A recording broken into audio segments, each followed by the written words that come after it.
สงค่ะมาส่งพี่น้องผู้ถ่อมยินเฮาค่ะตั้งเสียงอยู่ค่ะนะครับแล้วในก็ได้อ่อนเอาพี่น้องเฮาค่ะมาถ่อมยินโดยแล้วหัวข้ออันว่ามีคนปลอมเป็นปลิสินตังเรียนเอากาแลเงินตีเหนือสินตังลงตนตีแลกับเลาะอันว่านั่นค่ะมีคนปลอมตัวเป็นปลิสินตังสิเรียนเอากาแลเงินตีเว้งไฮโฮเหนือสินตังลงตนตีแลกัดเลาะเมืองไทยปอจันนั่นในยาวป่นมาเมื่อในวันที่6 เดือนปี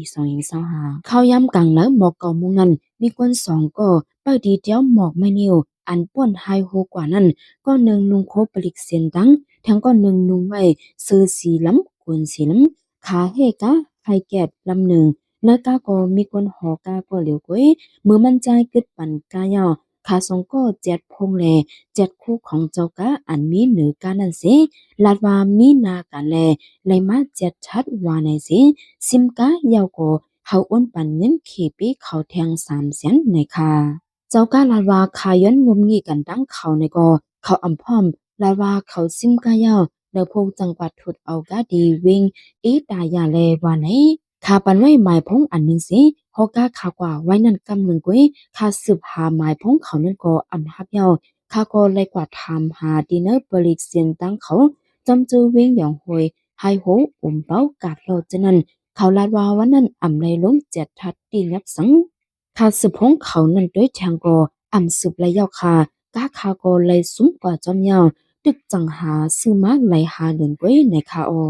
เกี่ยวเลยลองในเสปริเสียนดังปริหารเขาลาดว่าพอถูกย่าเลียนเอารถก้ากว่าเลยสังถูกลักเอากว่าเจในเลยสังเฮามาตึงลาดปันวานในคาเจ้ากาลาดว่ากาให้เจนั่นเป็นปี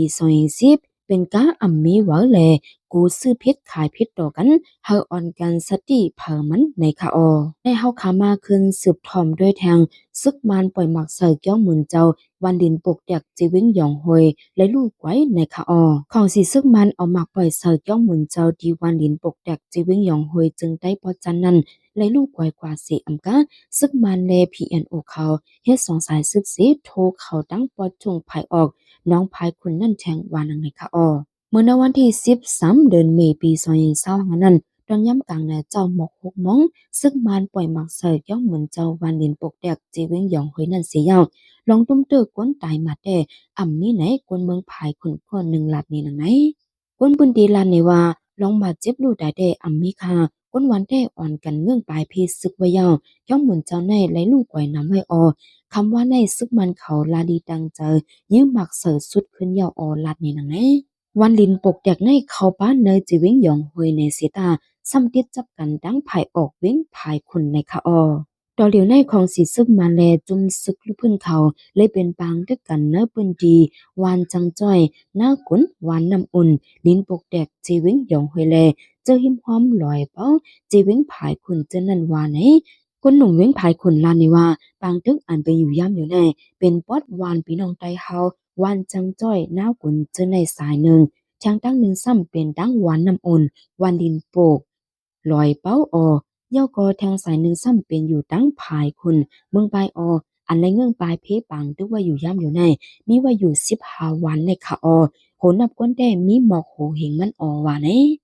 ย่องเหมือนเจ้าวันดินโปกดักในก่อนหน้าคอนสิซึกมันเขาอำไปปล่อยหมากสนั่นมีก้นปลายเพปังตึกเขามาส่วนอยู่ไว้เด็ดเจมมือเนื้อเลือนเปิดปนมานั่นสิ ย้ำเหลียวในจ้องเหมือนเจ้าดินปกจากในต่อแต่มีคนเป้าวานกำพองกวยเหยาว่านี้แต่เมื่อเดือนเมษวันที่6ปนมานั้นคอนสิซึกมันแลปีดุจิปปาโอพีแอนโอเขาแถมยังซึกเขาในทุ่งจำกะอำถาสิทุซึกหล่อตึกจุ่มลูกพื้นเขาอันเอาปักตับไว้ดีจำนาหวานน้ำปุ่นแลวานลอยลงเจอนั่นสิปังตึกลามจอดเนื้อปุ่นดีไว้แทงละลายดีหลายๆตั้งสีโดดถึงในวันเมื่อในกอ ตั้งสองภายตั้งตึกมีลองเป็นปังตึกกันเฮาแห้งไว้อยู่ในแต่เอาณวันที่เกาย่ำกังนะ6 โมงนั้นมาของสิซึ่งมาแลปีดุจิปะโอพีแอนโอเขาเอาไพ่จุดเผาแบตเฮิรนยีกวนมึงเนวานจังใจมาอำถัดเอาไว้เฮิรนยีอันถุงยาจุดไพ่แบตนั่นก็อำย้ำ30หลังปลายเย้าในค่ะก็กำในก็ได้เป็นโหโคข่าวกำเนินสุขคะเนาะนาเฮิรนอ่อนยิง12 ขบอันไล่ถูกกวนซึก SSPP กันจันนั้น ไล่ปลายหมดเย้าว่าจังหนังในค่ะมื้อณวันที่5เดือนปี2025 ข่าวย้ำกลางคำ7 โมงปลายนั้นกวนซื้อ SSPP ดับเบิลเจ้าหันเมาอันปักสวัยอยู่ดีเนื้อวานนาหลอนปังเกตูจีเว้งเมืองตึงนั้นกั้นจันดูลายลูกอ่อนยิงก็หนึ่งอันมีอายุ12 ขวบสิไผ่ก้นลง SSPP เขาอ่ำไซเตียนสังขึ้นเสียอ่ำกะยังปลายเตียงความว่าอย่าให้ข่าวลงในออกในข่าวย้ำเดี๋ยวในอันเป็นนาเฮิรนอ่อนยิงอายุ12 ขวบอันถูกซุกโคเขียว SSPP ป้นเป็นสุนได้สุนเป็นก้นเสกั้นจันดูลายนั้นไล่ปลายผาดวันนาหลอนปังเกตูตั้งหอตั้งขึ้นเหี่ยวว่าเนก้นเมืองก็หนึ่งลานนี่ว่าเขาปลายมดยาป้ออำปลายก็เตียงยาซึกโคเขียวเขามาเอาตั้งพิษนั่นขนากับปันย้ำเดี๋ยวในเป็นอันคือกับหนายารู้ภัยเฮ็ดสังกอมันอำเสินซิมไหลหึงคาถึงที่เขาติดเองความหนักหนาไว้ก็ยาวเขามันตื่นออกมายาวคาอ่อนยิ่งอันยาเขากันจะนั่นตึกเป็นลูกเข็นกวย